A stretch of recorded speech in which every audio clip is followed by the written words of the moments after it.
मित्रों, एक बार माता पार्वती भगवान शिव से कहती हैं, प्रभु मैं हमेशा आपसे अपनी मर्जी से कुछ ना कुछ प्रश्न पूछती रहती हूँ। आज मैं ये चाहती हूँ कि आप अपनी मर्जी से मुझे कोई ज्ञान की ऐसी बात बताएं जिससे गरीब लोगों का कल्याण हो जाता है, भिखारी राजा बन जाता है, दुख नष्ट हो जाते हैं, लक्ष्मी घर में दौड़ी चली जाती हैं। फिर भगवान शिव कहते हैं, पार्वती आज मैं तुम्हें एक ऐसी कहानी सुनाता हूँ जिस कहानी से तुम्हें एक ऐसी ज्ञान की बात प्राप्त होगी जो गरीब से गरीब इंसान को भी राजा बना देती है और लक्ष्मी की उस पर हमेशा कृपा बनी रहती है। फिर माता पार्वती कहती हैं, ठीक है प्रभु, आप कहानी सुनाओ, मैं कहानी को पूरे मन से सुनूंगी। तो मित्रों, कहानी शुरू करने से पहले मेरा आप सभी से अनुरोध है कि आप हमारी कहानी में खो जाएं। उससे पहले हमारे चैनल को सब्सक्राइब करके बेल आइकन अवश्य दबा लें, जिससे हमारी हर वीडियो का नोटिफिकेशन सबसे पहले आप तक पहुंच सके और आप हमारी हर वीडियो से प्राप्त ज्ञान का अपने जीवन में लाभ उठा सकें। तो आइए कहानी शुरू करते हैं। भगवान शिव कहते हैं, पार्वती प्राचीन समय की बात है, एक नगर में एक गरीब चरवाहा रहता था। चरवाहा इतना गरीब था कि अपना और अपनी पत्नी का पेट भी ठीक से नहीं भर पाता था, ठीक से कपड़े भी नहीं पहन पाता था। वहीं उसी नगर में एक अहंकारी सेठ रहता था जो उस गरीब चरवाहा को हमेशा प्रताड़ित करता रहता था। एक दिन उस अहंकारी सेठ की नीयत बिगड़ गई और गरीब चरवाहे की पत्नी के साथ में रात गुजारने की सोचने लगा। चूंकि चरवाहा गरीब था लेकिन उसकी पत्नी बहुत सुंदर थी और फिर उस अहंकारी सेठ ने उस चरवाहे की पत्नी को पाने के लिए उस चरवाहे को मरवाने की एक योजना बनाई। उधर उस योजना की जानकारी उस गरीब चरवाहे की पत्नी को लग गई। फिर चरवाहे की पत्नी उदास मन से जंगल में ऐसे व्यक्ति की तलाश में निकल पड़ी जो सेठ को समझा सके और उसके पति चरवाहे की जान बचा सके। भगवान शिव कहते हैं, पार्वती इस प्रकार चरवाहे की पत्नी की मुलाकात जंगल में एक साधु से हो जाती है जो भगवान विष्णु के भक्त थे। और फिर साधु ने चरवाहे की पत्नी को बताया कि आज देवउठनी एकादशी है और मेरे आश्रम में एक तुलसी का पौधा लगा है, तुम तुलसी का पूजन करके उस पर एक चीज चढ़ा दो। तुलसी माँ तुम्हारी सारी मनोकामना पूरी कर देंगी और सारे तुम्हारे दुख दूर हो जाएंगे। वहीं माता पार्वती कहती हैं, प्रभु वो कौन सी चीज थी जो तुलसी पर चढ़ाई थी? तो भगवान शिव कहते हैं, पार्वती तुलसी पर कौन सी चीज चढ़ाई थी और किस प्रकार से पूजन किया था, ये सारी बातें तो तुम्हें कहानी के अंत में मालूम पड़ेंगी, पहले कहानी को पूरा सुनो। भगवान शिव कहते हैं, पार्वती इस प्रकार चरवाहे की पत्नी ने विधि विधान से देवउठनी एकादशी को उन्हीं साधु के आश्रम में तुलसी की विधि विधान से पूजा की और फिर साधु के द्वारा देवउठनी एकादशी व्रत की कथा सुनी। फिर माता पार्वती ने भगवान शिव से कहा, प्रभु साधु ने चरवाहे की पत्नी को कौन सी कथा सुनाई, मुझे भी सुनाने की कृपा करें। तो भगवान शिव कहते हैं, ठीक है पार्वती, मैं तुम्हें वो भी कथा सुनाता हूँ जो साधु ने चरवाहे की पत्नी को सुनाई थी और बिना इस कथा को सुने एकादशी व्रत पूरा नहीं होता और तुलसी की कृपा नहीं होती। भगवान शिव कहते हैं, पार्वती साधु ने उस चरवाहे की पत्नी को जो कथा सुनाई थी वो कथा इस प्रकार है। एक राजा था, उसके राज्य में प्रजा सुखी थी। एकादशी को कोई भी अन्न नहीं बेचता था, सभी फलाहार करते थे। एक बार भगवान ने राजा की परीक्षा लेनी चाहिए तो भगवान ने एक सुंदरी का रूप धारण किया और सड़क पर बैठ गए। तभी राजा उधर से निकला और सुंदरी को देख करके चकित रह गया। वहीं उसने पूछा, हे सुंदरी तुम कौन हो और इस तरह यहाँ पर क्यों बैठी हो? तब सुंदर स्त्री बने भगवान बोले, मैं निराश्रता हूँ, नगर में मेरा कोई जाना पहचाना नहीं है, किससे सहायता मांगूं? और फिर सुंदरी की बात सुनते ही राजा उसके रूप पर मोहित हो गया। वहीं राजा बोला, हे सुंदरी तुम मेरे महल में चलकर मेरी रानी बनकर रहो। तो सुंदरी बोली, मैं तुम्हारी बात तो मानूंगी पर तुम्हें राज्य का अधिकार मुझे सौंपना होगा, यानी राज्य पर मेरा पूर्ण अधिकार होगा, मैं जो भी बनाऊंगी वो तुम्हें खाना होगा। वहीं राजा उस सुंदरी के रूप पर इतना मोहित था कि उसकी सभी शर्तें स्वीकार कर लीं। वहीं अगले दिन एकादशी थी। रानी ने हुक्म दिया कि बाजारों में अन्य दिनों की तरह अन्न बेचा जाए और फिर उसने घर में मांस मछली आदि पकवाए और परोस करके राजा से खाने के लिए कहा। और फिर ऐसा भोजन देख करके राजा कहने लगा, हे रानी आज एकादशी है, मैं तो केवल फलाहार ही करूँगा।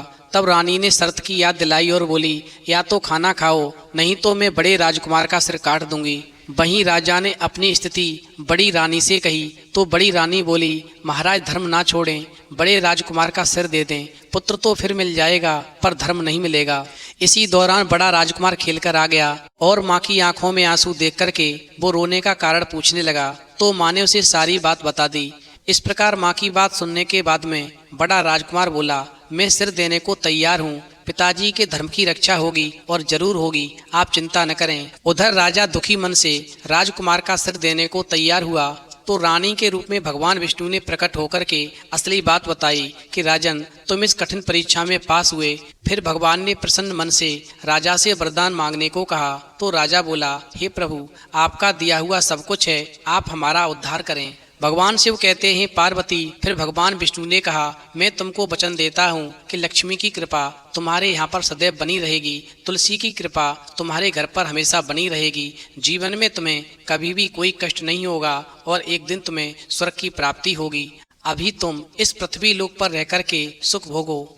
भगवान शिव कहते हैं, पार्वती, इस प्रकार जब चरवाहे की पत्नी ने अपना व्रत पूरा किया तो तुलसी पर एक चीज चढ़ाई और फिर वो चीज चढ़ाते ही वहां पर सोने की 2 सलाई प्रकट हुई और एक आवाज आई कि अपने पति से जाकर कह देना कि जब भी उसके प्राण संकट में हो तो वो केवल तुलसी का ध्यान लगाए। फिर ये दोनों सलाई उसी समय पर उसके पास पहुंच करके उसका दुख दूर कर देंगी। इस प्रकार चरवाहे की पत्नी तुलसी को नमन करके अपने पति चरवाहे को जाकर सारी बात बताती है। उधर वो अहंकारी सेठ जो था चरवाहे को मरवाने के लिए एक 10 फुट गहरा गड्ढा खुदवाता है और उस गड्ढे में सोने की कुछ मोहरें रख देता है और फिर चरवाहे को बुलाकर कहता है, उस गड्ढे में कुछ सोने की मोहरें हैं जो मैं तुम्हें दान में देता हूँ, जाकर निकाल लो। उधर जैसे ही वो चरवाहा उस गड्ढे में झांका तो सेठ के लोगों ने उसको धक्का दे दिया और फिर वो उस गड्ढे में गिर पड़ा। फिर ऊपर से सबने मिलकर के उसके ऊपर मिट्टी डाल दी। भगवान शिव कहते हैं, पार्वती, इस प्रकार चरवाहे ने अपनी पत्नी के बताए अनुसार तुलसी को याद किया तो उसके पास में वो दोनों सोने की सलाई पहुंच गईं और उन सलाइयों की सहायता से चरवाहे ने बड़ी मेहनत से एक सुरंग खोद ली और वो बाहर निकल आया। लेकिन जब वो बाहर निकला तो एक ऐसी जगह पर निकला जहाँ के लोग आदमखोर थे। इस प्रकार चरवाहा जो था सारा दिन तो इधर से उधर घूमता रहा और फिर जब रात हो गई तो उसको किसी नगर में शरण ढूंढनी ही पड़ी। इस प्रकार वो शहर में एक दरवाजे पर पहुंचा और दरवाजा खटखटाया। वहीं घर के अंदर से स्त्री ने कहा, अंदर आ जाओ। वहीं अंदर आने पर उसे पता चला कि वो लोग तो आदमखोर हैं। वहीं उस स्त्री की एक लड़की भी थी। इधर चरवाहा ये सब देख करके डर गया। उसको पूरा विश्वास हो गया कि वो उस गड्ढे में से तो किसी तरह बच गया, परंतु अब वो इस घर से नहीं बच पाएगा। ये माँ बेटी दोनों मिलकर के उसे जिंदा खा जाएंगी। इस तरह वो चरवाहा बहुत घबरा गया और उसे रात भर नींद नहीं आई। वहीं सुबह नाश्ते में उन्होंने उसे खाने के लिए रोटी दी, पर जब चरवाहा रोटी खा रहा था तो उसने उस स्त्री को अपनी बेटी से ये कहते हुए सुना कि आज दोपहर के लिए अपने घर में बहुत बड़ा अच्छा खाना आ गया है। तुम एक काम करो, तुम इस चरवाहे के पास जाना और इसके बाल और नाखून काट देना और इसको ठीक से पका करके रखना। मैं अभी बाजार जा रही हूँ और अभी थोड़ी देर में लौट कर आती हूँ, फिर हम दोनों मिलकर के बड़े ही प्यार से इसका मांस खाएंगे। इस प्रकार स्त्री के चले जाने के बाद में उसकी लड़की आई और बोली, आओ तुम्हारे सिर के बाल साफ कर दूं और नाखून आदि भी काट दूं। वहीं चरवाहा बोला, पहले तुम अपना सिर मुड़वाओ, फिर मैं अपना सिर मुड़वाऊंगा। वहीं लड़की ने अपना सिर पहले मुड़वाया, बाद में चरवाहे ने मुड़वाया। फिर लड़की ने कहा, आओ मैं तुम्हारे नाखून काट दूं। वहीं चरवाहे ने फिर कहा, पहले तुम अपने नाखून कटवाओ, उसके बाद में मैं अपने नाखून कटवाऊंगा। इस प्रकार लड़की ने पहले अपने नाखून कटवाए, बाद में चरवाहे ने कटवाए।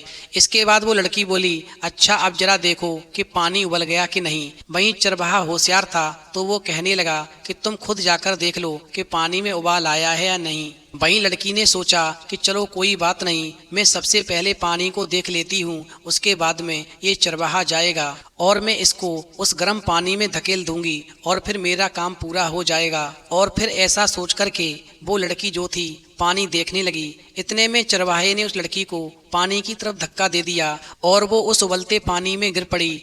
इस प्रकार चरवाहे ने उस लड़की को पकाया और उसकी माँ के लिए परस कर रख दिया। उधर उस स्त्री के आने से पहले उस चरवाहे ने उस लड़की के कपड़े पहन लिए और एक लड़की का रूप बना लिया और उसकी माँ के आने का इंतजार करने लगा। वहीं जब वो स्त्री बाजार से आई तो उसने अपनी लड़की से पूछा, क्या तुमने उस आदमी को पका लिया? वहीं चरवाहा लड़की की आवाज में बोला, हाँ माँ मैंने पका लिया। वहीं उसने स्त्री को पहले उसकी बेटी का रसा परसा, फिर उसकी बाह परसी और फिर बाह देख करके वो स्त्री चिल्लाने लगी, अरे ये बाँह तो मेरी लड़की की बाँह लगती है, लगता है तुमने मेरी लड़की को पकाकर मेरे सामने परसा है, मैं तुम्हें जीवित नहीं छोड़ूंगी। और फिर ऐसा सुनकर के चरवाहे ने लड़की की पोशाक उतार दी और पानी में पिसे हुए अलसी के बीज बिखेरता हुआ बाहर की तरफ भागता हुआ बोला, मैं वो ही चरवाहा हूँ जिसने एक माँ को उसकी बेटी खिला दी जो मुझे मरवाना चाहती थी।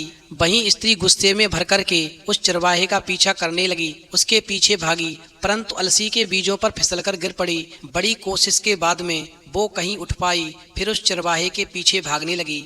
वहीं चरवाहा भागते भागते एक ऐसी जगह पर पहुंच गया जहां कुछ लोग खुदाई कर रहे थे। उधर वो स्त्री पीछे पीछे भागी चली आ रही थी और फिर वो वहीं से चिल्लाई, इसको तुम पकड़ के रखना, इसे जाने मत देना। वहीं खुदाई करने वालों ने उस चरवाहे से पूछा कि ये स्त्री क्या कह रही है, तो चरवाहा बोला कि वो स्त्री कह रही है कि मैं उसका बेटा हूँ, मुझे हाथ मत लगाना। और फिर ऐसा कह कर के वो वहाँ से आगे भाग गया। वहीं भागते भागते वो एक खेत के पास में जा पहुंचा जहाँ पर कुछ आदमी दाल की पकी फसल काट रहे थे। वो स्त्री अभी भी चरवाहे के पीछे पीछे भागी आ रही थी और फिर वो उन आदमियों को देखकर चिल्लाने लगी कि तुम इसको पकड़कर रखना, जाने मत देना। पर उन लोगों को भी इतनी दूर से उस स्त्री की बात सुनाई नहीं दी कि वो क्या कह रही है। वहीं वो आदमी जो दाल की फसल काट रहे थे वो चरवाहे से पूछने लगे कि ये स्त्री आखिर क्या कह रही है। तो चरवाहा बोला कि वो स्त्री कह रही है कि मैं उसका बेटा हूँ, इसे हाथ भी मत लगाना।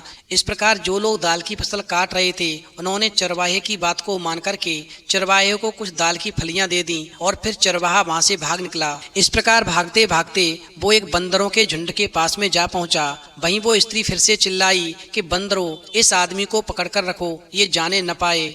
वहीं बंदर भी इतनी दूर से उसकी आवाज नहीं सुन पाए और वो आपस में पूछने लगे कि ये स्त्री क्या कह रही है। वहीं चरवाहा बोला कि वो स्त्री कह रही है कि मैं उसका बेटा हूँ, मुझे रोकना नहीं। और फिर इतना कह कर के वो बंदरों को चकमा लगाकर आगे भाग गया। इस प्रकार उन बंदरों में से एक बंदर अलग बैठा था, उसने वो सुन लिया जो उस स्त्री ने कहा था और फिर उसने स्त्री की बात दूसरे बंदरों को भी बता दी। इस प्रकार सारे बंदर उस चरवाहे के पीछे दौड़ लिए। वहीं दौड़ते दौड़ते वो एक गन्ने के खेत के पास में पहुंचे।